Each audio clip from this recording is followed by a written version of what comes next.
let's talk about bleach, or rather, bleaching. Now, when I say those terms, what images immediately pop into your head? Maybe you find yourself picturing a salon full of people with strips of tin in their hair, or getting a headache from trying to clean the bathroom with the fan off, or whitening your teeth, or laundry, or Nirvana's 1989 debut studio album. Or maybe you think of coral.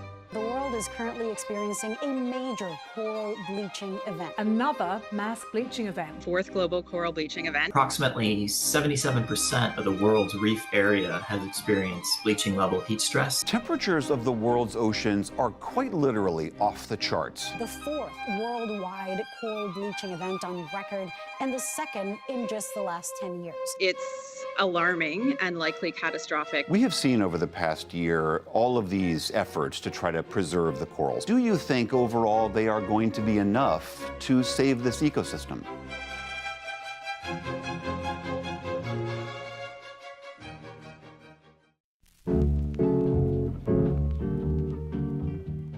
So, essentially what coral bleaching is the process of corals ejecting the algae that they use in order to keep themselves alive.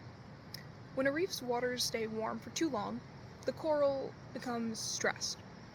And when the coral becomes stressed, they then expel zooxanthellae, which are the marine algae living inside of coral's tissues. Zooxanthellae are responsible for providing the coral with food and energy through photosynthesis. So without the zooxanthellae, not only are the corals left colorless and white, which is what gives them their title of bleached, but they're also starving and unable to collect the resources that they need to survive. If the temperature continues to remain high after that point, the coral will be unable to reabsorb the algae, and the coral is functionally dead.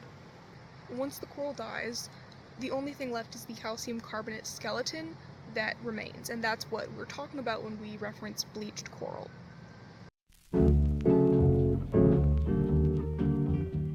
Coral has a massive impact on its ecosystem. Coral bleaching leads to the loss of a hugely biodiverse and productive ecosystem. They're home to a quarter of all marine species, so bleaching essentially leaves any animals that reside in it without homes or resources.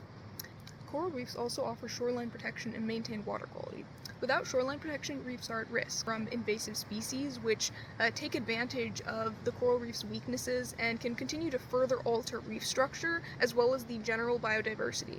As coral reefs decline, brightly colored fish also become much rarer as they can no longer rely on brightly colored coral for camouflage and protection from predators, which massively reduces the diversity of fish species in the ocean.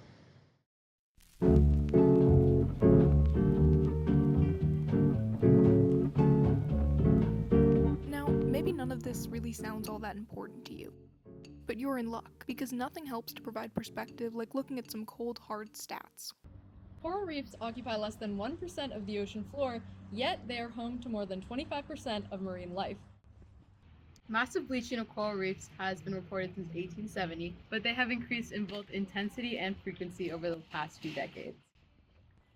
According to the United States NOAA, scientists recorded bleaching in about 53 countries from February 2023 to April 2024. However, current estimates suggest it is now present in about 70 nations. Nearly 80% of coral outcrops have been bleached in the Great Barrier Reef. Coral bleachings are lasting longer and coming on much faster than ever before. The coral bleaching of 2024 was the fourth event since 1998, following the 2014 to 2017 bleaching event that destroyed about 9% of the world's corals. From 2009 to 2018, 14% of the world's corals disappeared due to massive repeated bleaching. Large-scale die-offs affect not only marine life, but also humans. Coral reefs lay the foundation for coastal fisheries, which support 1 billion people.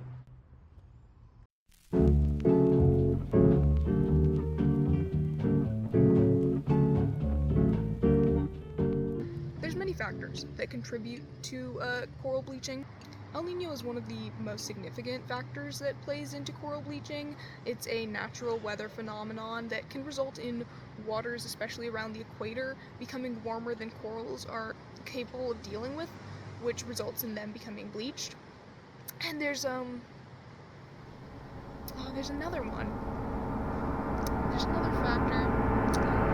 Oh, yeah, climate change.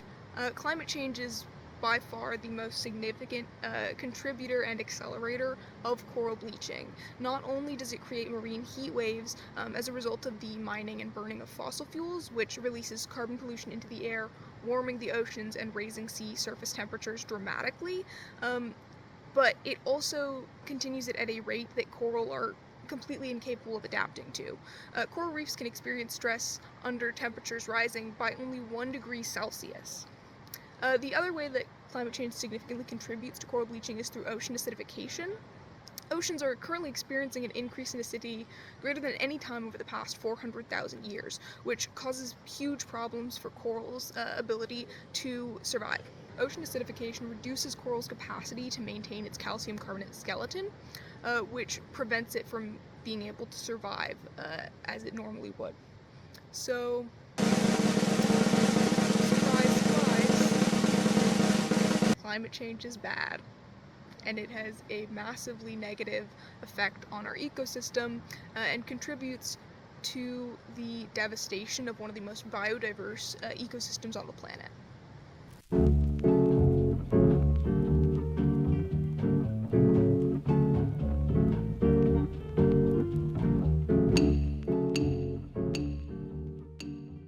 Reducing carbon emissions is the most effective way to combat coral bleaching on a global scale.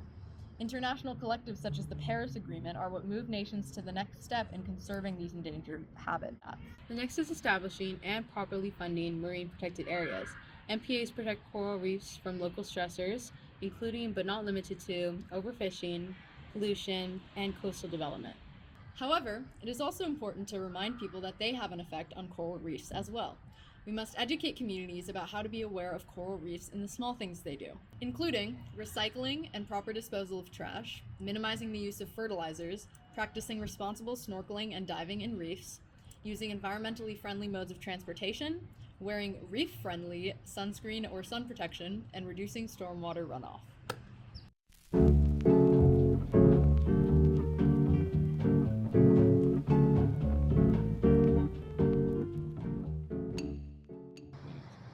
So, what do we do with all of this?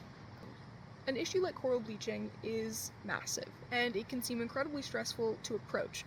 As individuals, we can only do so much. On a larger level, we need our governmental leaders to be making real changes in the world. The most important thing to remember is that doing something is better than doing nothing. The only people who benefit from you doing nothing are the groups, organizations, and companies that benefit from the exploitation of our environment. There's nothing productive about falling into doomerism and pessimism, although it may be very tempting to do so. But at the end of the day, we have to do what we can.